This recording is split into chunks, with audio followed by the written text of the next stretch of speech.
మనలో ఉన్న ఆట నైపుణ్యం వెలికి రావాలి, ప్రజల గుర్తింపు జరగాలంటే నైపుణ్యం కలిగిన ఆటగాడితో పోటీ పడాలి అని పెద్దలు చెప్తా ఉంటారు. ఈరోజు పక్క రాష్ట్రంలో నారా చంద్రబాబు నాయుడు గారు ముఖ్యమంత్రిగా బాధ్యత చేపట్టిన తర్వాత అభివృద్ధిలో, సంక్షేమంలో వారితో పోటీ పడి ఈ రాష్ట్రాన్ని ముందుకు నడిపించే అవకాశం నాకు వచ్చింది.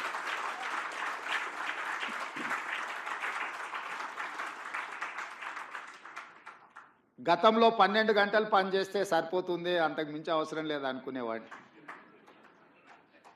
కానీ ఇప్పుడు వారు 18 గంటలు పనిచేస్తే నేను 12 గంటలతో సరిపెడితే కుదరదు. కాబట్టి మా అధికారులకు, మా సహచరులకు మనం కూడా 18 గంటలు పని చేయాల్సిందే. అభివృద్ధి విషయంలో, సంక్షేమం విషయంలో పోటీపడి ఈ 2 తెలుగు రాష్ట్రాలు ప్రపంచానికే ఒక రోల్ మోడల్గా నిలబడాలి అని నేను భావిస్తున్నాను. ఆ దిశగా మా ఆలోచన, మా విధానాలు, మా నిర్ణయం ఉంటుంది.